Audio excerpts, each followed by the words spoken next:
pemerintah Indonesia di dalam kerjasamanya telah bekerja sama dengan pemerintah Thailand dan juga pemerintah Cina dalam rangka menyelamatkan dan memulangkan kembali sebanyak 554 warga negara Indonesia yang terdiri dari 449 laki-laki dan 105 perempuan yang telah menjadi korban online scamming yang berskala besar atau masif gitu di wilayah Miyawadi, lokasinya perbatasan antara Thailand dan Myanmar. Selama mereka bekerja di markas sindikat online scamming ini, para korban yang merupakan pekerja warga negara Indonesia telah mengalami berbagai tekanan, kekerasan fisik seperti pemukulan dan penyetruman begitu, serta diancam, yang terakhir ini bahkan diancam akan diambil organ tubuhnya manakala target yang dibelikan oleh para kartel atau bandar ini tidak bisa terpenuhi. Paspor mereka juga diambil, mereka juga dilarang berkomunikasi keluar, termasuk ke keluarga begitu.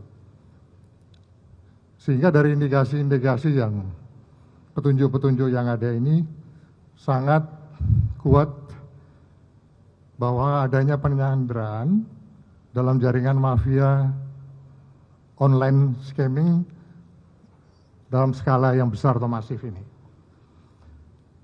Rekan-rekan media sekalian, bahwa proses repatriasi dilaksanakan hari ini pada tanggal 18 dan besok tanggal 19 Maret begitu, dengan menggunakan 3 pesawat dengan rute penerbangan dari Don Muang International Airport di Bangkok begitu menuju Bandara Soekarno-Hatta di Jakarta atau di Tangerang pada hari ini. Pada tanggal 18 Maret ini, flight pertama yang telah mendarat tadi membawa 200 orang warga negara Indonesia kita yang menjadi korban. Kemudian nanti jam 11, flight kedua juga membawa 200 warga negara Indonesia menjadi korban di Myanmar begitu. Kemudian besok pada hari Rabu tanggal 19, flight ketiga akan membawa sebanyak 154 warga negara Indonesia yang menjadi korban. Di total sebanyak 554 orang. Setibanya di Indonesia, saudara-saudara kita ini yang menjadi pekerja migran Indonesia yang menjadi korban penipuan tersebut akan ditampung di tempat penampungan sementara di Wisma Haji Pondok Gede begitu selama 3 hari. Nah, para korban ini juga nanti akan mendapatkan bantuan logistik dari pemerintah, layanan kesehatan dari pemerintah, serta pendampingan psikososial juga dari pemerintah, guna memastikan mereka dapat pulih secara fisik dan mental sebelum dipulangkan ke daerah asal mereka masing-masing. Pemerintah juga akan selama 3 hari tersebut akan melakukan asesmen lanjutan terhadap para korban tersebut guna memastikan apakah mereka semuanya memang korban atau mungkin sebagian ada juga indikasi pelaku dan sebagainya. Sehingga mana yang korban ini yang layak untuk mendapatkan bantuan hukum dari pemerintah.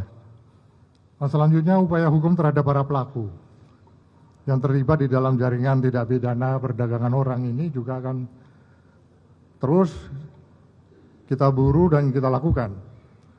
Oleh karenanya hasil asesmen ini sangat penting dan menentukan langkah tindak lanjut penegakan tindak pidana perdagangan orang yang nanti akan dijelaskan secara teknis oleh Wakabaresskrim. Baik itu yang terjadi di dalam negeri yang mereka alami maupun yang di luar negeri. Tentu kita bekerja sama juga dengan otoritas luar negeri sebagaimana yang telah kami sampaikan tadi. Pada kesempatan yang sangat baik ini, sekali lagi pemerintah menghimbau kepada seluruh masyarakat agar lebih waspada dan hati-hati terhadap modus-modus rekrutmen kerja ilegal yang menjanjikan dengan iming-iming janji gaji yang besar, keuntungan yang besar, namun ujung-ujungnya ternyata penipuan dan eksploitasi.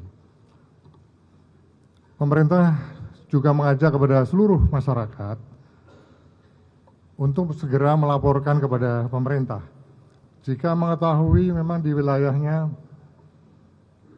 ada indikasi perdagangan orang secara ilegal. Kami dari pemerintah pada kesempatan ini tentu juga mengucapkan terima kasih dan apresiasi kepada seluruh pihak yang telah terlibat dalam operasi